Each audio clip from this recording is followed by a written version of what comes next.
Alright guys, welcome back to the channel.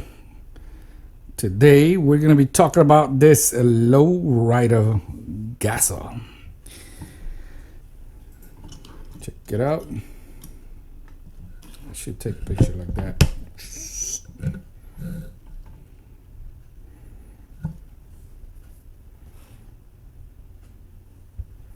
There it is.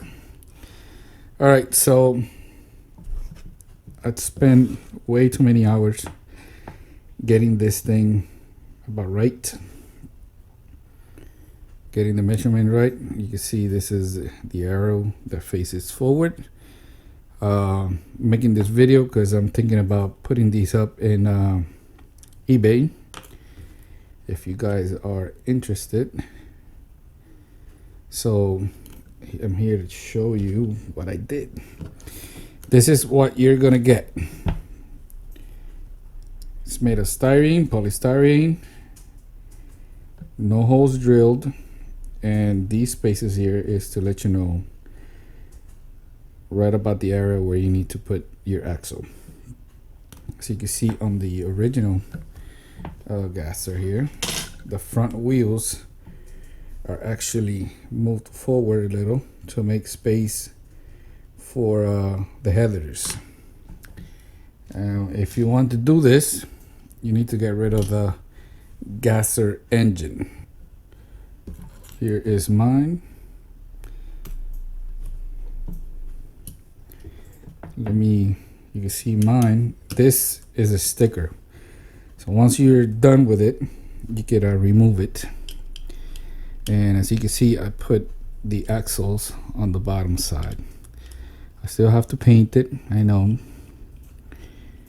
And I'm thinking about running some very small tubing to make like an exhaust system.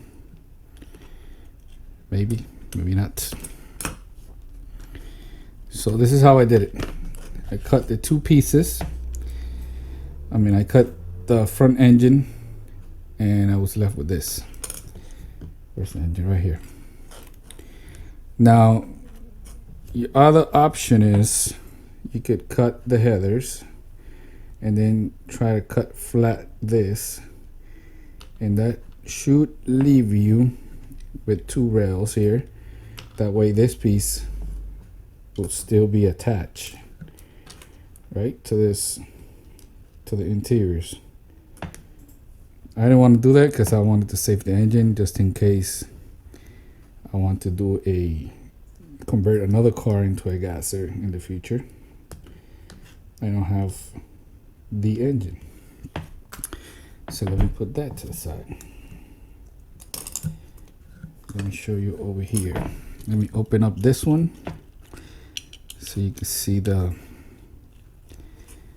difference. Also, this one I'm opening right now has 256 screws. The reason why I use 256 screws is because when you drill these apart, the hole and the base, it's too big for a 1/72 screw. Look at the difference. So for this mod, I recommend buying 1/72 screws. Here's an original material. And a 1/72 tab. You still use the same drill bit, 1/16. But tapping is a lot easier. Now on this one, you see that it has like a border here, a lip. Let me see if I can zoom in. There. So that's where you want to cut and bring down the post. The reason is, we use this one, it's flat. When you bring it down, it'll be flat to this area right here. Also, interior, you have to cut the tab where the, here's the difference, because then it'll end up being too high in the back, so you also have to cut. Before I cut, I marked the axle because I didn't know how I was gonna install it. But let's continue here. So you cut to this line here, and in the front you see this border right here. You recommend cutting down to this border, because then when you have your front grill here,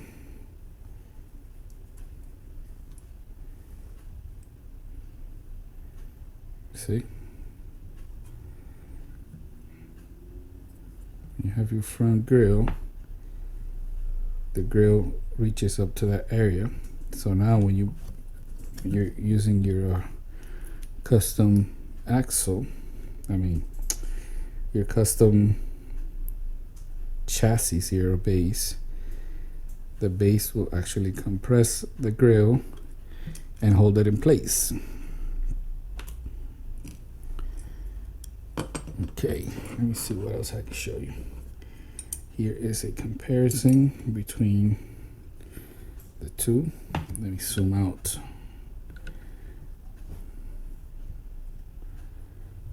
You see here the difference in height and in the back also. So this is not going to be like you get this and you're just going to install it. It's not that simple. You still have to do a lot of work here. It's not that simple. You're going to have to work a little. So this is the 1/72. Also, depending on the wheels or tires that you're going to use, see, this is why I placed that arrow there. You can see that on this one I cut this area here.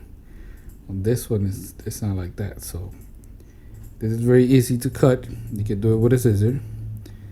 So depending on the size of tires or wheels that you're using, you might have to do the same thing. And again, let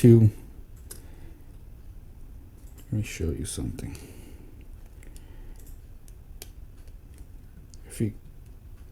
Depending on how you drill the holes, try to be as perfect as possible. Look, you could flip it upside down, right?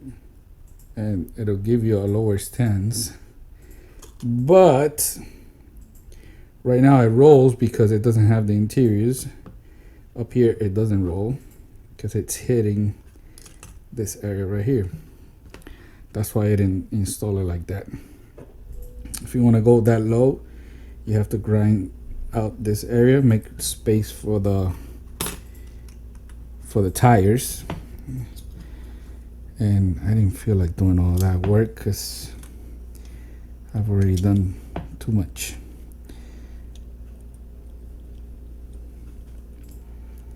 I reinforced this one with this other little piece here, but it's really not needed. I just wanted to lift it up a little bit for the engine that I'm going to use, which I'm about to show you pretty soon. I don't want to stop the video, so you're going to see me install the screws if I can. Well, I gotta show you something else up here.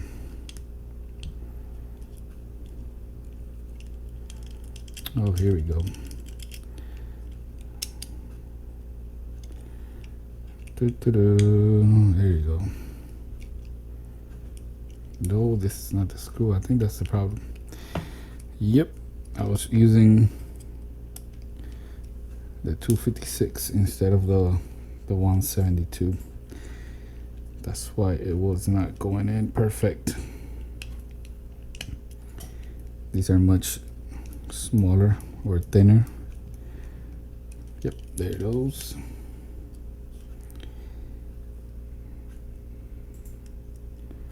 When you get the chassis, if you buy one,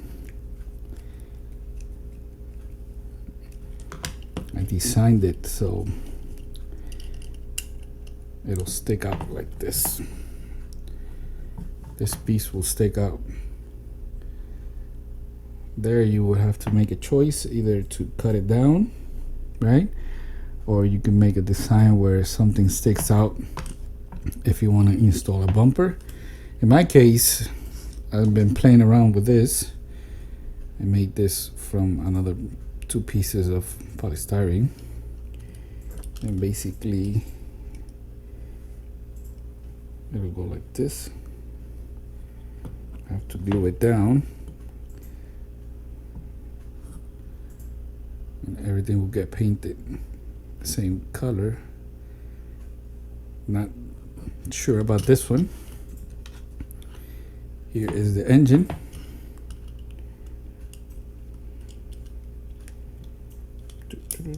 There you go. Where's that engine from? Ta-da! When these came out, they were everywhere, and every time I saw one, let's just say I bought too many of them just for the engine. And here it is. You could glue, if you do it the way I did it, you see this still moves. You could glue it to the base, but it doesn't bother me. I'd rather have it like that. That way, when I unscrew everything, I still have different pieces. For example, I could paint this one color and this will stay chrome, which I like. And there it is. That's gonna be it for today. Might as well, let me see. This is the best stuff to glue down polystyrene. It's not super strong. This actually kind of feel like it melts the polystyrene.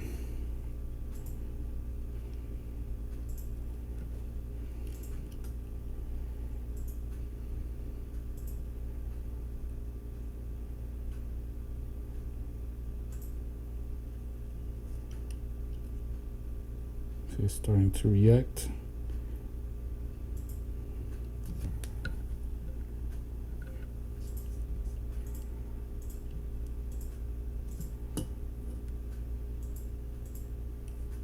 Still move it to adjust it. There it is. Now I could add a little bit more.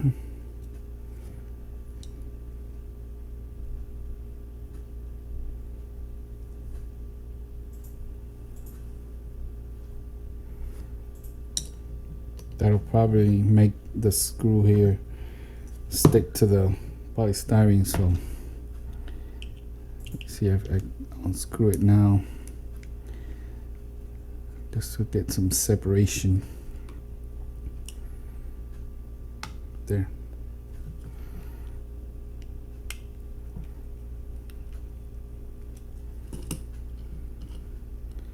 Little paint, some details, and she will be ready. That's it. Thank you for watching. Peace out.